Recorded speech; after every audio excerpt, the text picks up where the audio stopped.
Nung nakabalik siya, yun, dahan-dahan na po ito, bumalik siya po sa mga negosyo ng sugal. Kasi nga, yun po ang kanyang forte eh. Yun ang sinasabi. Hindi, yun ang kanyang expertise. Kaya nga siya consultant eh. Grabe yung forte ah. Oo, yun ang kanyang... Sa bagay, ang mga tao may kanya-kanyang expertise yan. May taong ganun eh.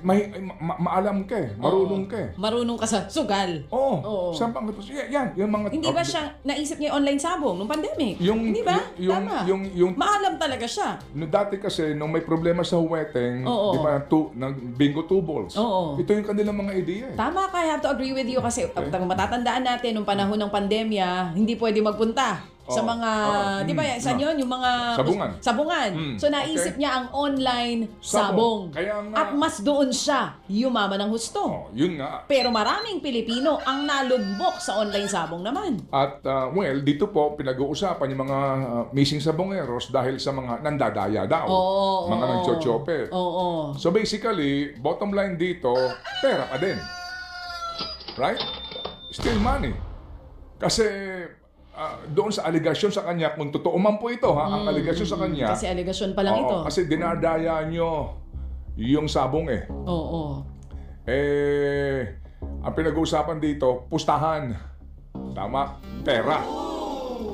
So dahil dito sa pera, mga kapatid, may mga aligasyon na para bigyan ng leksyon yung mga nandadaya, mawala sa mundo. Yan pong aligasyon sa kanya. But bottom line dito, still, it's all about money. It's always money, money, money. Okay, money. mga kapatid, let's make money. Pero sa Legal malinis. na pamamaraan. Yan. Kapatid, ito pong si Ginoong Atong Ang, no? Si Charlie Atong Ang. Sa totoo lang po, second chance na ito sa buhay niya. Second chance meaning, dapat to kasi nakulong yan, si Charlie Atong Ang. Kasi nga, nasabit siya doon po sa kaso ni dating Pangulong Joseph Estrada. Mga kapatid, itong si Atong Ang, yan po ay napabalik sa Pilipinas para harapin yung kasong korupsyon. Plea bargaining sa gobyerno that time. And noong mga panahong yon 2007, 25 million ang kanyang isinauling pera. Kasama siya mga kapatid doon po sa usapin po ng umano ay paghahatid ng ganun din, no? Cash dito po sa bahay ni former President Estrada sa San Juan ng 130 million pesos. Yun ang kanyang inaamin din kasi nga naging bahagi sa dapat nga ng mga testigo dito po laban kay ERAP. Eventually po nagkaroon sila ng plea bargaining. Pero eventually hindi rin siya nagamit bilang state witness dito. Nagkaroon ng separate po na kasunduan siya with the government. Pero nabigay siya ng mga informasyon para nga sa pagdiin sa dating Pangulong Joseph Estrada. Nagsauri siya ng 25 million. At siya ay kinasuhan mga kapatid nung mga panahong iyon ng kaso po sa Sandigan Bayan ng kaso ng corrupting a public official. Corruption of a public official na medyo mas menos po ang sintensya doon sa plunder. Yung pong kanyang sintensya po dito ay dahil nga po ito ay kumbaga mababa lamang nakapag-apply siya noong mga panahong iyon ng probation. So ibig sabihin lumalabas po na second chance, di ba? Kasi nga dapat nasama siya sa kaso, dapat po kasama siya doon sa plunder case, nagkaroon po ng mga legal na mga movement, etc. So napababa at nakapagsauli ng 25 million. Second chance niya dito sa kanyang mensahe. At ito po yung akin ding na ipakalat sa ating mga friendship. Ang sabi dito, poverty exists not because we cannot feed the poor, but because we cannot satisfy the rich. Amen! I can't get no satisfaction yata ang theme song nila sa buhay. Yan talaga ang root of all evil kapag hindi ka marunong makontento sa buhay. Di ba? Meron ka na nito, gusto mo pa ng more, kaya kahit hindi sa'yo, kinukulimbat mo. Ay. Hoy, easy. Yun ang aga. Lagi na i-connect dito, no? Mga kapatid, yan nga po ang sabi nga kaninang umaga, although ako po naman po, sa totoo lang naghahanap nga ng Magandang balita. magandang balita. Ang una ko din po ngayon tinutunghayan na actually yung mga business page ng mga pahayagan, ano po.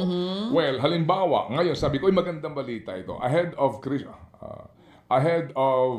Christmas holidays. Ito yung business page po ng Philippine Star, no. Cash remittances rise to $2.9 billion in November. Ito po yung November. Yan. So at least magandang balita ito para po doon sa nagdaan na season. Okay, and ilan pa pong mga balita dito na ating hinahanap, bagamat ang nakasapaw po dito ay yung, sorry, pero yung, nasa record na po naman ng kasaysayan ng Pilipinas, ang kasalukuyang administrasyon dahil ito po ang administrasyon na kung saan po ang piso ay sumadsad sa pinakamababang level sa kasaysayan ng Republika ng Pilipinas. Yung po nakasapaw po dito sa mga maliliit na mga binabanggit nga po natin na magagandang balita po naman so far, no ha? Okay. Asa na ba ako? Dito ka pa rin sa True balita. FM, oo. Yun lang good news natin, no? And then, Para napilitan pa tayo. hindi nga po. Wala kasi talaga nga- mahanap eh. Hindi po. Kasi, ano ba magagawa natin ngayon kung hindi po din tutukan po ito? Kasi ito ho ngayon, inaamin din naman, bahagya po kahapon, inaamin din po naman ni Press Officer Claire na ang isa sa mga dahilan kung bakit po sumadsad sa historic low ang peso ay dahil sa flood control scandal. Oo, hindi maitatanggi. Opo. Even the experts, the economists, yun po ang sinasabi. I think, sabi mo nga, lagi mong punto, di ba baby, di mo kailangan maging ekonomista. It's obvious. May kinalaman ang korupsyon kung bakit tayo ganito at kung bakit sadsad ang piso. Tsaka po yung ating mga foreign direct investment at Yan. ilang pa po yung basically po yung trust, no? Trust ng tao, trust ng mga negosyante sa pamamalakad po ng gobyerno kasi nga yung number one pa rin na issue na korupsyon hanggang ngayon po hindi po ito natutugunan. Kaya doon po tayo mag-focus, di ho ba? Kasi kung hindi ho natin naman ito babantayan, magiging talagang habang buhay na po ito. Pagkatapos ng henerasyon ngayon, yung susunod, ganun na naman po sila. Kaya nga po sana, ito na nga po yung simula. Pero mga kapatid, at tagal ang proseso, mahaba ang proseso. Tama naman si Ombudsman Remulla kahapon. I agree na ano ho ito, hindi rin nga dapat minamadali. Hindi nga rin po dapat ito bara-bara. Ano ho, kasi nga baka din minadali mo, eventually dismissed, at yung pong mga yan na mga maaakusahan na naman, walang kadalaan. Tuloy at tuloy pa rin.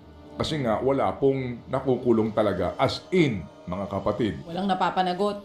So mamaya po, pag-uusapan natin to. Meron na daw pong tinatanggap sa Witness Protection Program ng Estado sa usapin po ng flood control scandal. Ang tanong lang po natin nga dito na naman, filing po ng kaso, gaano katagal kahaba ito? Kasi kung ikukumpara mo ito dito sa kaso po ni Atong Ang, may arrest warrant na po siya, nahuli na po yung lahat ng mga individual maliban po sa kanya.